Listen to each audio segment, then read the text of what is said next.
Hello again, everybody, and welcome to Warriors Fast Break here on HBC TV 25. I'm Justin Barrientos. Thank you for joining us.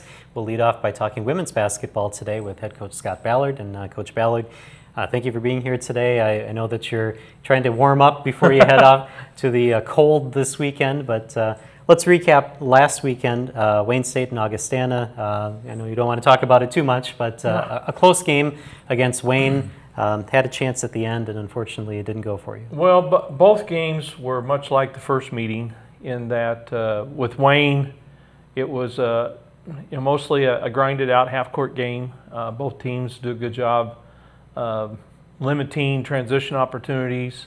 I would have to say that we did a better job rebounding this time than we did the first time we played them. We led most of the game, for over 30 minutes. Had a 6-point lead going in the fourth quarter. We shot 50% the first 3 quarters, and then fourth quarter we shoot 18%. They didn't change their defense. We had the same shots. We had the ball in the right people's hands. We just went cold. And then in the last minute, we missed a layup, which would have given us a 3-point lead with like 50 seconds to go. They came down and got an offensive rebound, put back to take a 1-point lead. And then the last 19 seconds, we missed a high post shot from the free throw line and then missed 2 putbacks underneath the bucket before time expired. So we had our opportunities. We also had, right before halftime, we had some confusion on a sideline play that led to a turnover and a run out for them. And, we're kicking ourselves for that as well. But, we had the ball in the right people's hands. They're going to get more opportunities. That's the second game that we've lost on the road in conference play that way in the last minute or two, which stings. But, you got to regroup. And then the next day we played Augustana, who, beat us at our place the first time that we played. And they hit, I think they hit 17 threes in our first meeting. Well, we held them to 9 this time.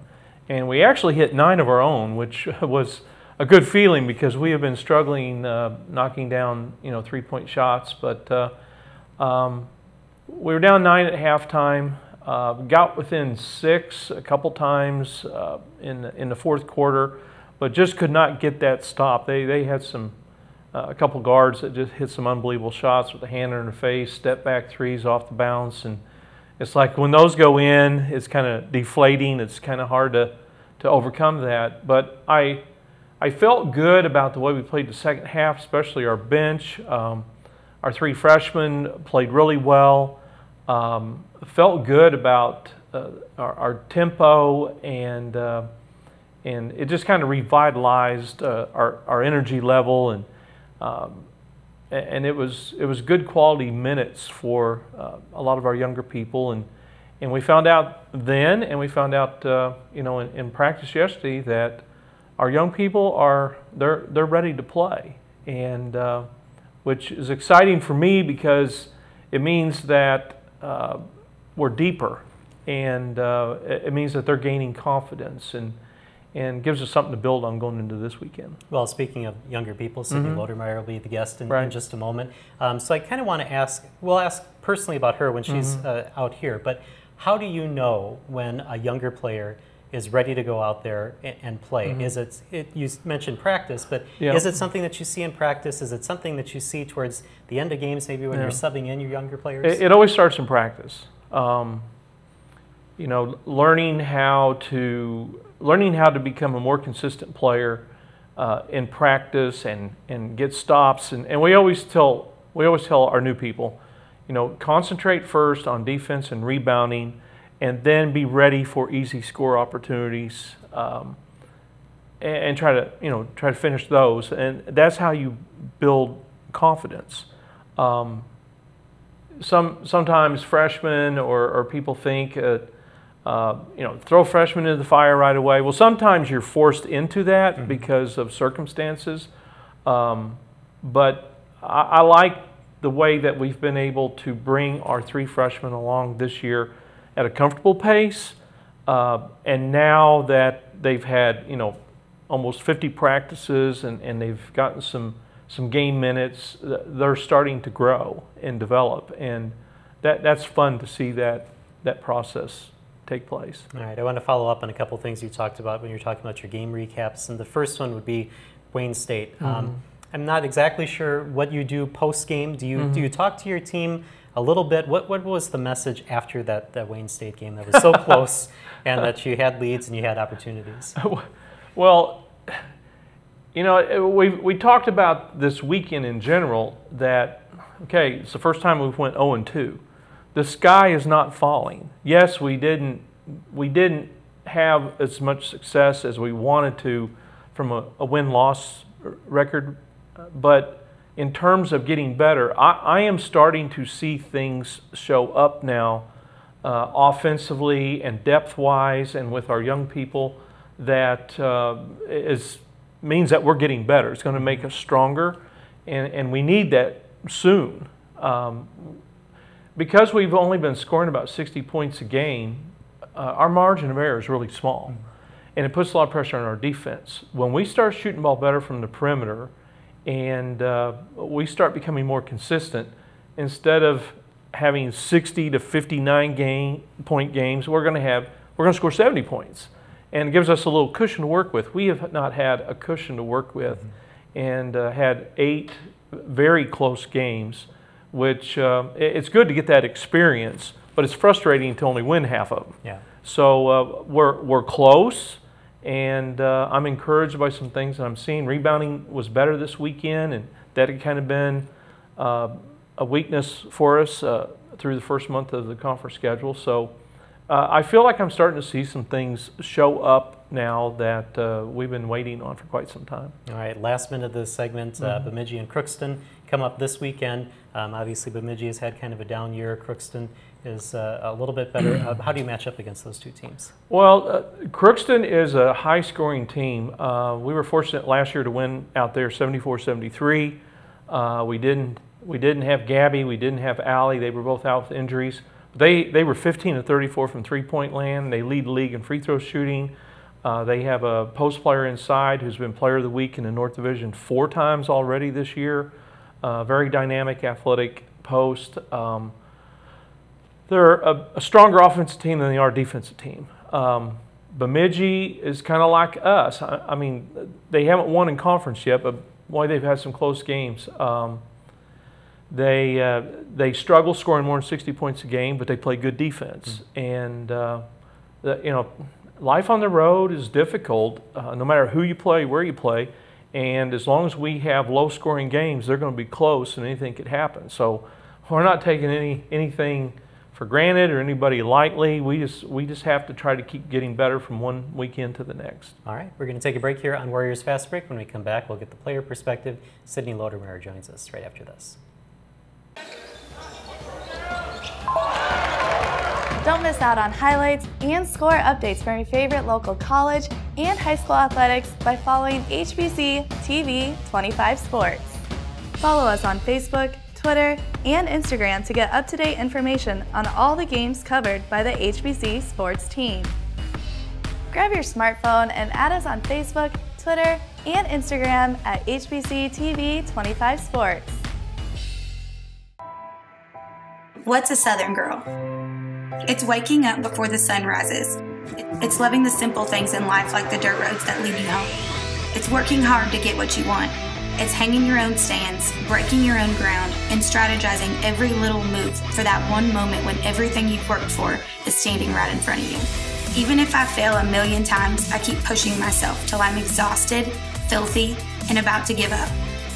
And that's when the adrenaline hits. And welcome back to Warriors Fast Break here on HBC TV 25. We're going to talk to Sydney Lodermeyer now. Thank you for joining us here today. Yes, thank you. As is custom, we always kind of go back to who you were before you came to Winona State. So I want to talk a little bit about your career at Goodhue High School. Both you and your team very successful in basketball during your run there. I want to go back to your coach said something that he was aware of your poise and what you would bring to the team when you were in 8th grade, and you made a state title run in 8th grade.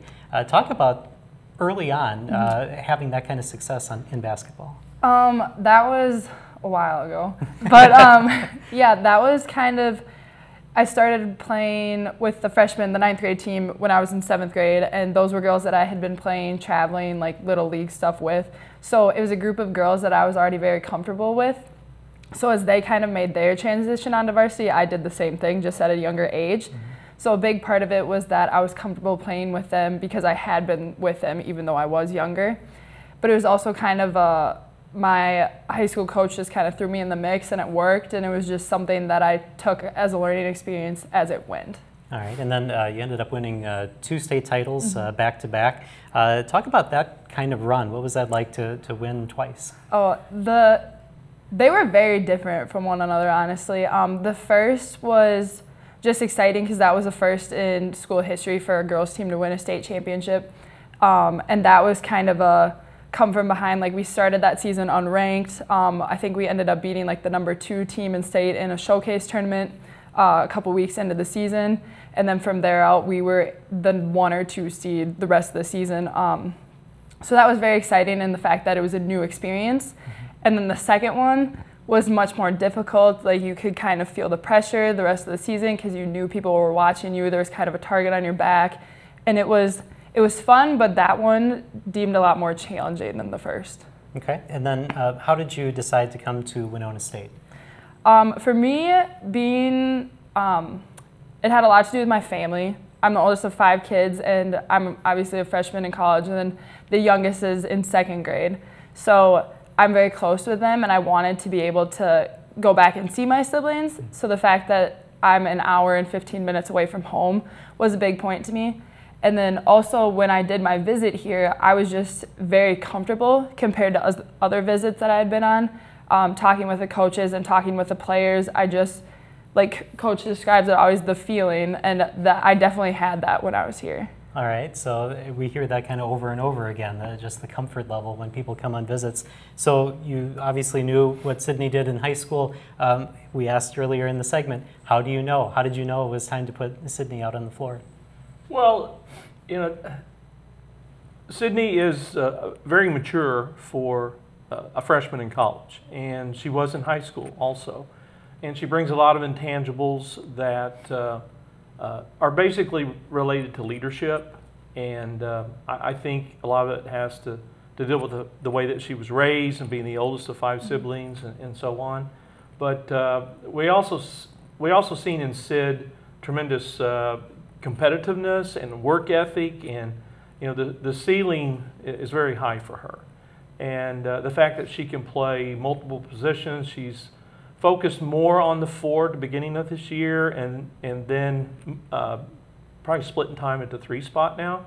So she's had a lot on her plate to learn 2 positions, and she's beginning to be comfortable in both of them, and that makes her very valuable to us. And defensively and rebounding wise, she's very solid, and offensively she's developing that part of her game more each week. So it's exciting to see her development and confidence grow as she has success. All right, last question for you then. What Coach Ballard said kind of was echoed by your coach in high school, that you're able to guard several different positions, you're able to play several different positions.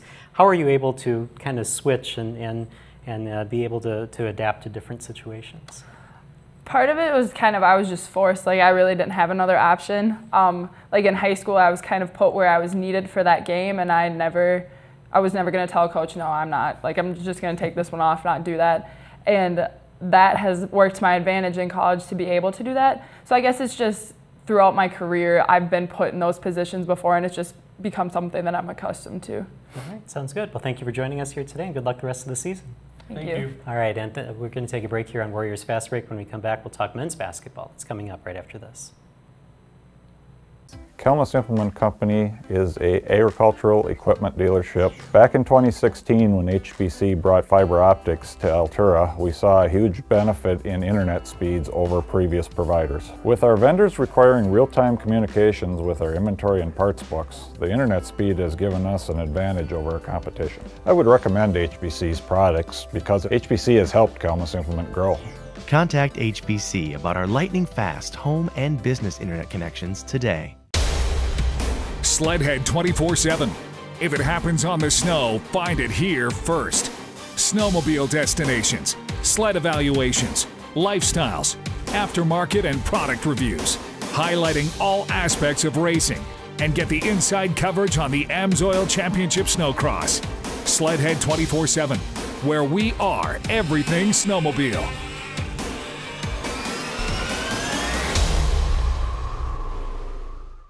And welcome back to Warriors Fast Break here on HBC TV 25. Time now to switch to men's basketball. Head coach Todd Eisner joins us, and we'll get to the win that snapped the losing streak in just a bit, but we got to go backwards to Wayne State, 92-79. Tell us about that game. Well, a little bit of the same thing that's been transpiring. We played some very good basketball for different parts of the game, and but we had too many breakdowns. We played really well about the first 12 to 15 minutes of the first half, and they went on a 5-possession in a row run that kind of broke the game open and got it to 12, I think, at the half. And then the second half was about the same, really. We didn't give any long streaks of scoring to Wayne State, but we'd cut it to 6, they'd get it back to 12. We'd cut it to 6, they'd get it back to 12. And we just, defensively didn't do a good enough job over 40 minutes to make their life difficult. And anytime you give up 92 points, you're probably in a position where you're going to be playing catch up, and that's kind of what happened for us that game. There were some bright spots, though. Kevion Taylor continues to play well against Wayne State. Yeah, Kevion's had a good year for us. He's been pretty consistent offensively.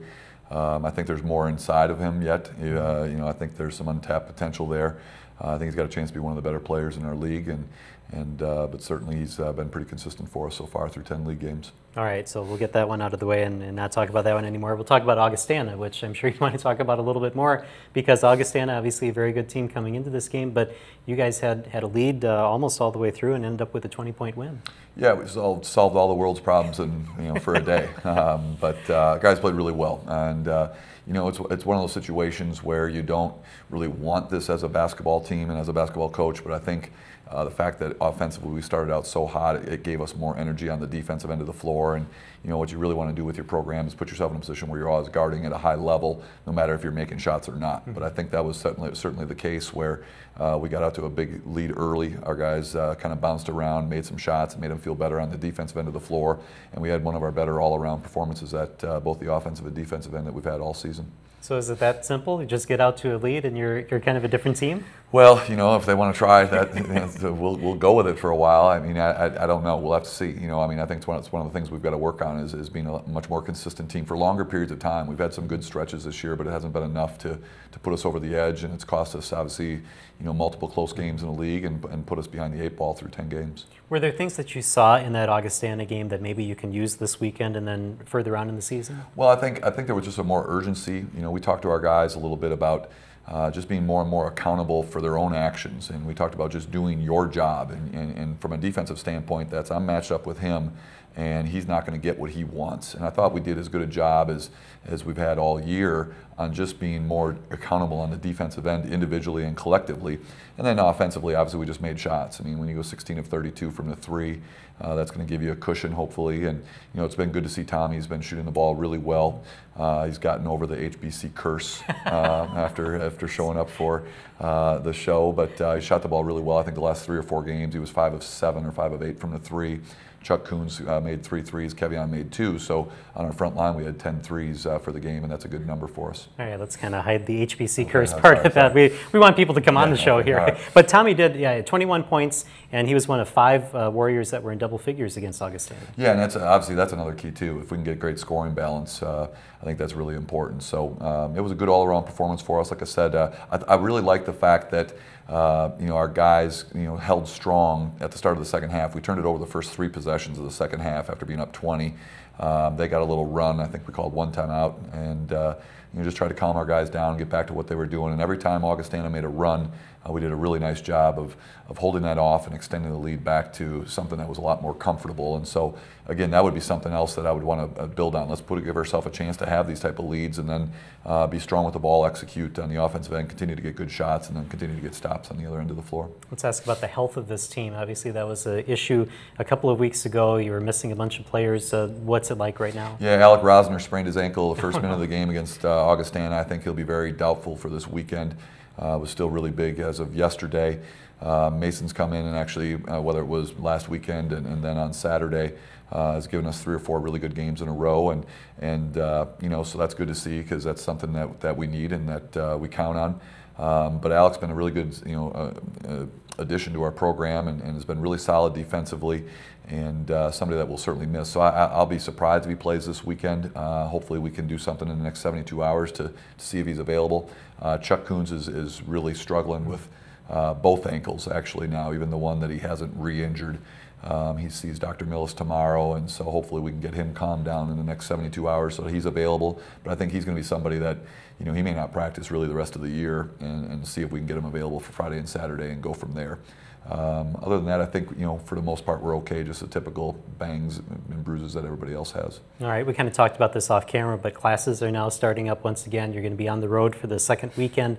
How much does that kind of thing matter as you get into practices now and game planning for this weekend? Yeah, it's important. I think it's, you know, obviously we went about 4 weeks without having anything but basketball on our plate, and, you know, I tell our guys that's the, you know, the closest they'll probably ever be to being an NBA player. You know, the money's not quite the same, but they just got to play basketball for 4 weeks, and now they're back in the routine of going to class, you know, from off and on from 8 a.m. to 2 or 3 p.m., and then we practice, and then they got to study at night and get back into that routine. And but it jumps at you right away. I know you can talk to Mason about this maybe in the next segment, but Mason's got a quiz on Thursday that he has to take online with our athletic trainer proctoring it on Thursday night because he's going to miss class on Thursday when we take off, and that's something that's pretty common for our guys, and they've just got to get on top of their academics to start the semester and figure out a way to get through the next 6 weeks as we're on the road traveling sometimes. All right, last couple of minutes of this segment. This weekend it's Minnesota Crookston and Bemidji. Again, just like we talked about the women, it's kind of been an off year for Bemidji.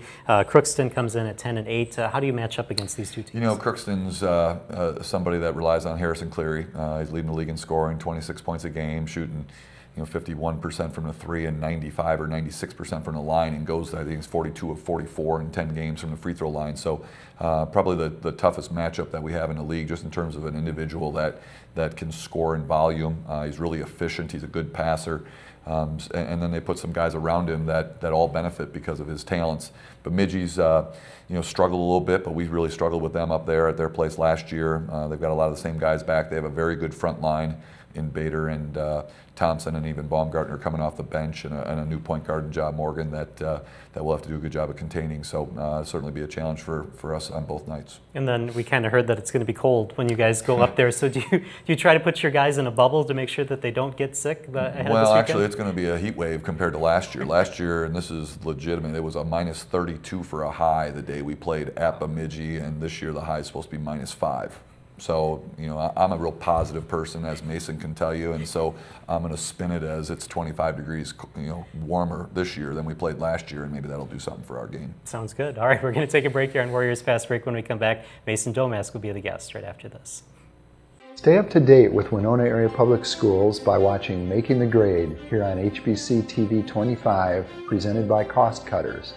Join me, Superintendent Rich Dahman, each month for interviews with administrators, district staff, and students.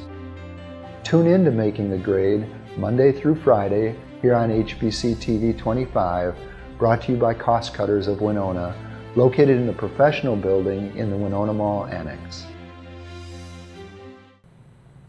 And welcome back to Warriors Fast Break here on HBC TV 25. As we said, Mason Domask now joins us, and you heard Coach talk about the academic part of it, and let's lead off with that. Coming back after a couple weeks off, obviously you're a senior, you've done this many, many times before, but what is it like to have that time off and, as Coach said, just dedicate to basketball and then have to get back into classes with new classes now starting up? Yeah, I mean, it's definitely, you have to make some adjustments and sort of adapt to sort of new lifestyle after being a little bit more laid back off Christmas break. But yeah, you just have to be really accountable and try to get on top of your schoolwork as much as possible and work with your professors to make up the stuff that you miss. But I mean, I'm used to it by now. This is my, 8th semester, so yeah, I'm definitely used to it. So what is it like to have to kind of double up during the week, because obviously the weekend is full with basketball activities? Say that again? What is it like to kind of have to double up on that schoolwork in the middle part of the week, and then, as Coach said, you know, you're going to be taking a quiz on Thursday leading up to this weekend's games? Yeah, I mean, it's definitely tough. You just have to use your time wisely. Time management is really huge. I learned that my first semester when I came to college. It was definitely something I struggled with right away. But yeah, you just have to really just stay on top of your stuff. Because I mean, you go to class in the morning, you have basketball, and then in the evening you really have to work to get your schoolwork done. All right, I want to talk a little bit about high school only because when you graduated, you were the leading scorer at your high school, and now your brother had a game where he tied you, and of course now he's passed you a little bit. But talk about that a little bit and what that was like to have your brother break your scoring record. Yeah, I mean, if my record was broken, I wouldn't want anyone else to do it but my brother. So yeah, I'm very happy for him. He deserves it. He's a really good player. He's going to Northern Kentucky next year, so really happy for him. But yeah, I mean, he's passed me up, and he's still got quite a few games left to go, which is pretty crazy. But yeah, he's doing really well at that level. And your high school is also doing very well. Waupun, I think they are ranked in the state and that sort of thing. So do you kind of try to follow them? I mean, I know that when he tied you, you were at Mankato for a game, but how closely do you follow your high school team? Yeah, I follow quite a bit. I mean, I have him on Twitter. We have a few video streaming services that they can utilize every so often. So I actually watched their last game against Laconia, because every once in a while you can watch the videos. But no, I keep in constant communication with my brother and my dad. They let me know how they're doing, and yeah, it's just fun to keep up with them. All right, when I was kind of looking that up, something else caught my eye here. You're involved with PGC basketball. Can you tell us a little bit about that? Yeah, so PGC stands for Point Guard College, and they just offer a lot of different camps. How PGC is different is they really utilize like a classroom oftentimes, maybe even more than the court. So they really work on like your mental game and things outside of basketball that can really help you in basketball. Okay, can you give us some examples of maybe what you do with them then? Yeah, so we have, well, usually camps are about 5 days, and we'll have like 3 lectures and 3 gym sessions every single day, and we'll go through the lectures, and then we'll go to the gym afterwards and kind of work on the things that we talked about in the lecture. And how did you find out about this? How did you get involved with it? My dad actually found out about it first, and then he sent me to a camp it was between my freshman and sophomore year of college here.